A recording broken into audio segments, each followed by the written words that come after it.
Well, Merry Christmas, everyone. Happy New Year.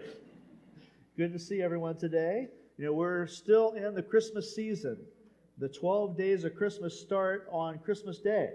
So we're actually halfway through the Christmas season. We're just getting started. So we get to celebrate Christmas a few more days. Christmas is an amazing collection of history. Christmas started all the way back in 353 A.D., when Pope Julius I declared that December 25th was going to be the day that we celebrate Jesus' birth. So over 1,500 years ago, back then it was a pretty small holiday. It was just an average, ordinary holiday. Over the years, people have added little bits and pieces to it to where it's grown to where it is today. Several people throughout history have added different significant contributions. Martin Luther added candles to a Christmas tree one year and created the modern-day Christmas tree. Charles Dickens wrote A Christmas Carol in 1843 and transformed a lot of the ways we think about Christmas. Montgomery Ward's department store published a little booklet titled Rudolph the Red-Nosed Reindeer in 1939, and the rest is history. Millions of others have contributed to making Christmas what it is today. Perhaps one of the most unlikely sources of something positive to Christmas is a guy named Mark Lowry. Now, when he grew up, his parents loved him very much. Pretty much nobody else did. This was back in the 1960s. He was diagnosed as hyperactive. So this was way before ADHD or any of that kind of stuff was understood. He was a terror. On the playground, he was a terror in school, couldn't stay still, couldn't keep from talking, and was an annoyance to his teachers, to his friends, to pretty much everybody. But his parents loved him very much, and they saw some potential within him. Even though he had trouble standing still, trouble sitting still, trouble doing anything, for long periods of time, he had a couple of really good talents. One, he had a great sense of humor, which of course got him into more trouble also, but he also earned him a lot of friends. Secondly, he had a beautiful singing voice. So at a very young age, his parents encouraged him any opportunity he had to go sing. They started out in front of church, and then he eventually got to go to do concerts and do other things. By the time he was a teenager, he was touring the country as a gospel singer. In fact, he was so successful and so busy that he finished his junior high and senior high by correspondence because he was in such demand. Eventually, he landed a gig with the Gaither Vocal Band. In 1988, he joined the Gaither Quartet, and he's been with them for years and been able to affect millions of people, be a minister to millions of people over the years. God loves using misfits, doesn't he? One of his contributions to Christmas is, one year, his church asked him to write a little song to use during the Christmas show. And it was supposed to be just a small little, transition between songs. And he started thinking about, well, what do I want to do? How do I want to do this? And he started, thinking of ideas of how to look at Christmas differently. He thought, well, what would it be like if I was a newspaper reporter, being able to interview Mary? So he came up with a series of questions. They started asking Mary, did you know that this was going to happen? Did you ever think that this would happen to Jesus? Do you know what was coming on? What was coming in the future here? And eventually that became the song, Mary, Did You Know? One of the most beautiful Christmas songs, and one of the first new classic Christmas songs in decades. And again, through the words of that, words such as, Mary, did you know that when you touch the face of your child, you touch the face of God? Beautiful lyrics. God uses misfits to accomplish great things. I'm pretty glad about that, aren't you? Christmas, the whole Christmas story is filled with misfits. Think about the shepherds. They were the ones that were given the privilege of coming to see the baby Jesus. They were pretty much as ordinary as you can get. Mary and Joseph themselves were pretty ordinary, poor people, misfits in a lot of ways. Mary is a very important person in the Christian faith. She was the mother of Jesus. She was chosen to bring Jesus into the world. She was entrusted with raising him and caring for him and to support Jesus his entire life. But we really don't know a lot about Mary. We don't know a lot from the Bible, especially. All we can do is infer a few things about her life. We know that she lived in Nazareth. Nazareth was a small village, probably less than 400 people at that time, mostly shepherds and farmers. Now, I know a little bit what that's about. I grew up in a small town, Buckland, Ohio. You probably heard me talk about it before. Buckland, Ohio has 200 people in it. It's been the same today as it was 50 years ago. We're so small, we don't even have a stoplight in our town. Christy can attest to that. Not a whole lot happens in Buckland. In fact, Buckland is known as a bedroom community, meaning the only thing that people do there is sleep. You have to leave town to do anything. So you have to travel to the next town if you want to get groceries, if you want to go to a restaurant, if you want to do anything fun, if you need to go to the doctor, if you need to get work, you have to leave town and go do something else. Nazareth was very much the same thing. They had farmers and shepherds, but if they wanted to sell their goods, or if you didn't work on a farm, if you wanted to find work, if you wanted to go to the grocery store, if you wanted to do anything at all, go to the doctor, you had to leave town. The next town over was Sepphoris. Sepphoris was about 30,000 people, an hour's walk away. So there were many people every day who walked an hour there and an hour back to go to town, to do whatever business they needed to do. Nazareth was a small, insignificant village of relatively poor people. In fact, when Jesus revealed himself to Philip, the apostle, the first thing he did was he ran to his friend Nathanael and said, I found the Messiah. His name is Jesus of Nazareth. Do you remember what Nathanael responded? Nazareth? Did anything good come from Nazareth? That's how small and insignificant it was. So Mary very, very likely walked to Sepphoris every day, maybe to get work or maybe to do other things. She was probably around 13 years old, which is the typical age when people got married back then, or at least when girls got married back then. So she was just a teenager. She was a simple, insignificant, poor girl, but God chose her for some bigger things. When Gabriel came to Mary, he said, Greetings, O favored one, the Lord is with you. Now, Catholics translate that a little bit differently. They can translate that as, Hail Mary, full of grace. So, of course, as Protestants, we can't do that the same way. We have to differentiate ourselves a little bit. So we say, Greetings, O favored one, the Lord is with you. That's how history goes, right? Usually a lot of history is one group does one thing, and then another group reacts against that, and then they react back, and we go back and forth. And that's kind of the way it is with this passage. If you take a literal translation of the phrase, though, it says, Greetings, you who are filled with grace. Isn't that a cool phrase? Being filled with grace. Now, Mary didn't know what to do about that. She said, the scripture says that she was curious at the angel's words. What did he mean that I was filled with grace? She probably thought about herself and said, how am I filled with grace when I'm just a poor girl? I've had a lot of bad things happen in my life. There's nothing significant going on with me. How has God filled me with grace? Well, first of all, what is grace? Grace is probably the most important word in the Bible. Do you know that? Grace is what differentiates ourselves from any other religion. And grace tells us how we relate to God. Grace is unmerited favor. We don't deserve it. But in fact, we can't earn it. We can't earn God's grace, but he gives it to us anyway. I always think about parents with their kids. Parents provide everything that the child needs when they're growing up, right? At least hopefully.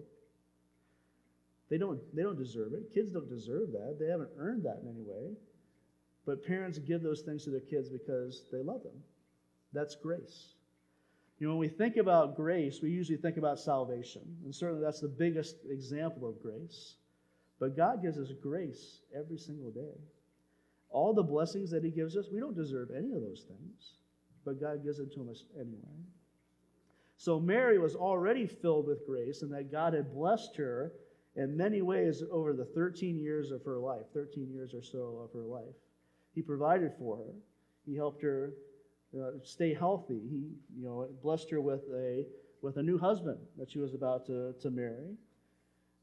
And he had taken care of her in so many ways. I think more importantly, she was filled with God's grace because he helped her through times of suffering. That's when we need God's grace the most, isn't it? When we go through times of suffering. As a chaplain, I work with a hospice company, and obviously I work with dying people.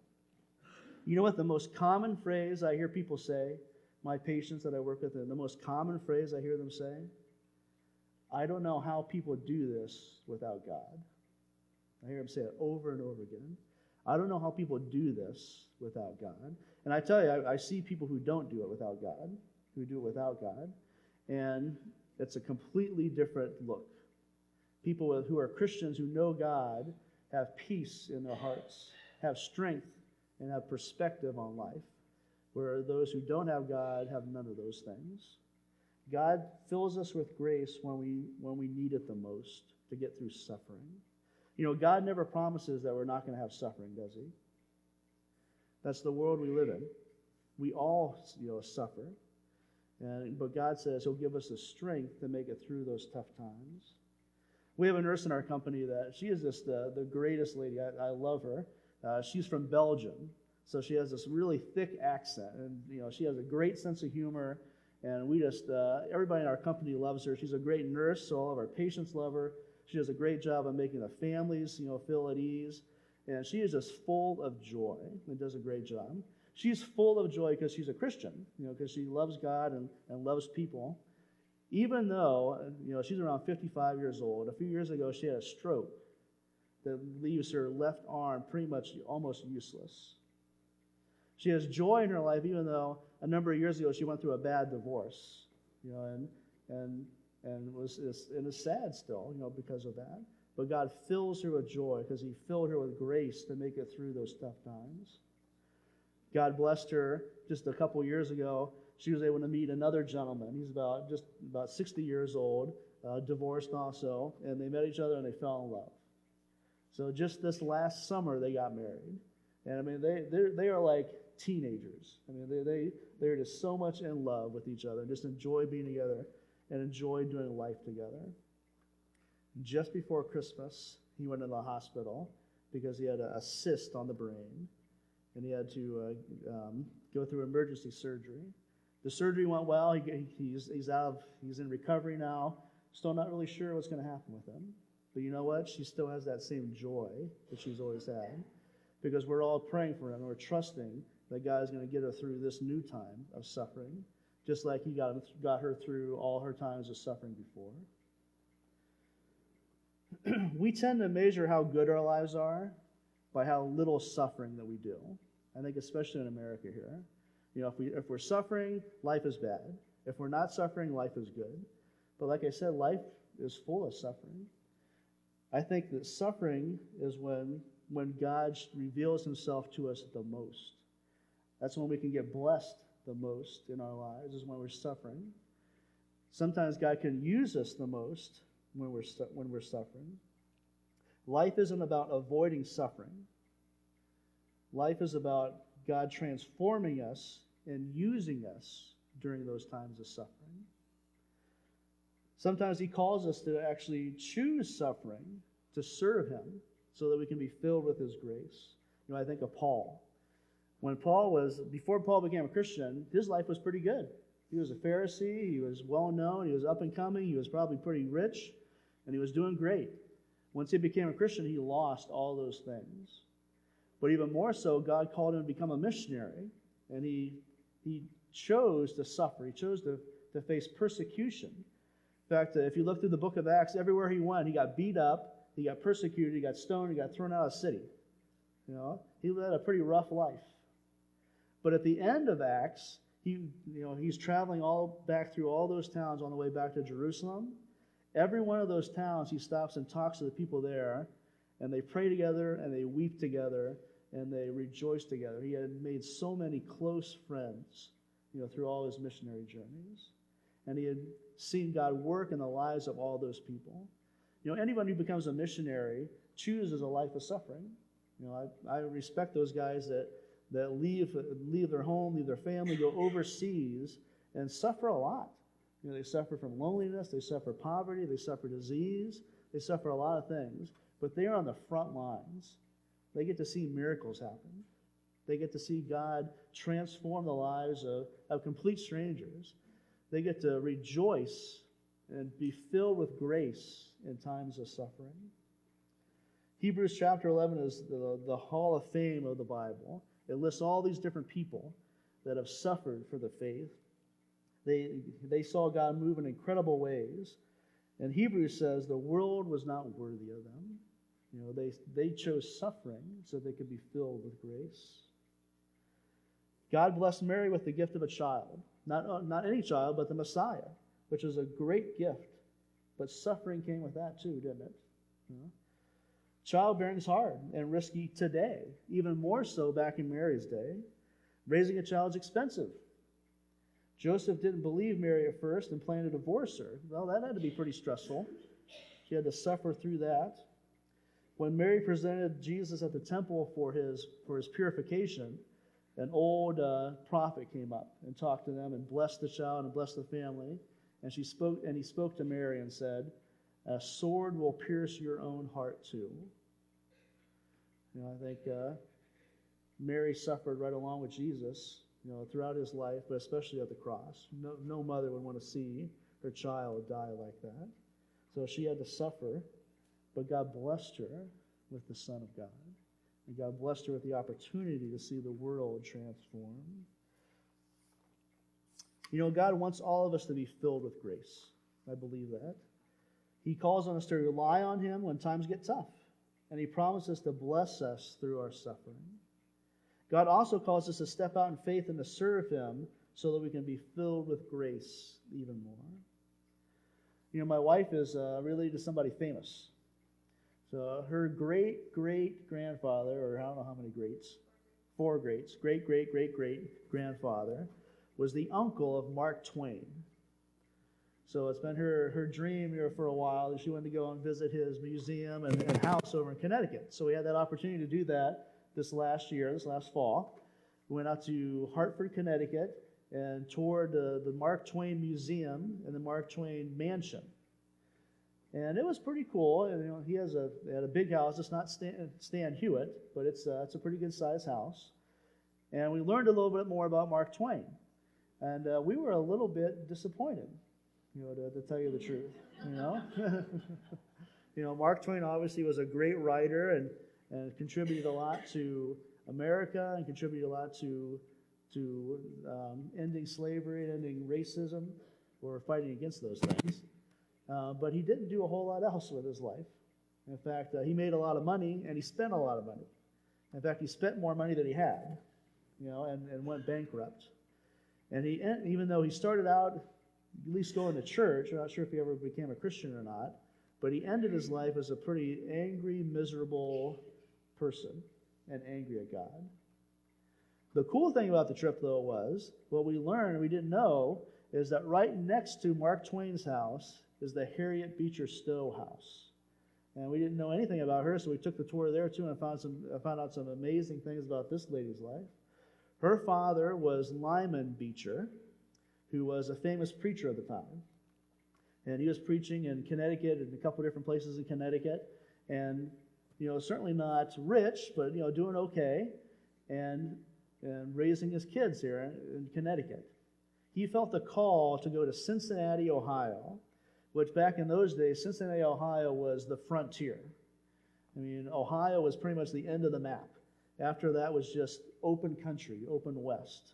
And Cincinnati at that time was known as the gateway to the west because that's where everybody traveled through to go to wherever they were going out west.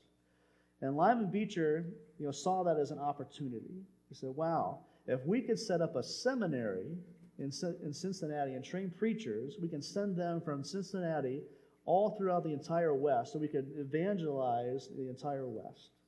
So he left his comfortable life, took his family, moved to Cincinnati, and worked on this seminary, teaching and being president and raising money for the seminary. He had some tough times, going through the move. He lost family members in the move, lost family members as he was living in Cincinnati, battled sickness, battled all kinds of different things. But he had a vision. He had a vision for seeing preachers, trained, and he touched the lives of many, many people. Probably most significantly, though, was the lives of his own children, who saw the example that he set by being willing to suffer, being willing to take to go out on the limb and do something for God. Every one of his sons became a preacher. Every one of them ended up, becoming successful in preaching the word. And of course, Harriet Beecher Stowe, she left her comfortable life too. She was a teacher, doing pretty well. She left that and became an abolitionist, fought against slavery, and started writing for an abolitionist newspaper, and eventually wrote Uncle Tom's Cabin, one of the most influential books in the Civil War. So Lyman Beecher saw how his own suffering and his own willingness to step out and serve God allowed his life to be filled with grace, and allowed the life of his kids to be filled with grace. God calls us to embrace suffering to serve him. People are hungry for the gospel today. If you look at the news, you think, man, the world is just, falling apart. And people are turning away from church left and right. But that's not true. I think people are as hungry for God today as they ever were. And the church is struggling a little bit in America, but if you look around the world, the church is growing by leaps and bounds. The church is growing in Africa by leaps and bounds. The church is growing in China, despite persecution, by leaps and bounds. God is still moving. And people are still hungry today in America for God. I have the privilege of helping out with one of our church ministries. We go and do Bible studies at a juvenile prison. So it's a really cool ministry. We go in and somebody shares a testimony, and somebody shares a little bit of a sermon, and then we get the opportunity. This is in a jail, a juvenile detention center down in Massillon. We get the opportunity to hang out with the kids and just play games. We give them treats. We get to just talk about whatever they want to talk about. And of course, all kinds of interesting conversations come out of that. Just a couple weeks ago, just before Christmas, we had a special Christmas program. So we did our normal thing, and then we handed out presents and handed out candy and things like that, and then just sit around and got to hang out with the kids. Well, for the sermon, one of the men shared how God had talked to him in his life. Had revealed himself to him in different ways, and how he had different conversations with God throughout his life. And as I was sitting with one of the kids and talking, one of the kids said, "Hey, I have a question." I was like, "Sure." And he said, "Man, how do you talk to God? I want to talk to God. That sounds like a pretty cool thing. I want to be able to hear from God and hear what he has to say." So we talked about that a little bit, and I said, "Do you want a Bible?" He said, "Sure." So we got him a Bible, and one of the other ladies came in and sat down with him and said, "Do you know what it means to be a Christian? Have you ever become a Christian?" He said, "No." And she sat down with him right then, and he gave his life to the Lord. People are still hungry for God, and God desires to fill them with grace, just like he fills us with grace. God blesses us not just so that we can be blessed. He blesses us so that we can bless other people, doesn't he? And God calls us to share his love and his grace with those around us. Well, I hope you guys had a great Christmas season this year, and I hope you guys are going to have a good and prosperous new year also. May he give you peace to endure whatever trials you're facing right now. I'm guessing in this room there's people that are having some pretty tough times. And I want you to know that God hasn't forgotten you. God knows you're suffering, and he wants to fill you with grace to endure the time of suffering. And more than that, he wants to redeem those times of suffering. He wants to teach you something through these times. And he wants to use you to be his instrument, to be a blessing to those who are around you. May he fill you with the grace to use your talents, whatever talents he's given you, to serve him and to share God's love and truth with those around you.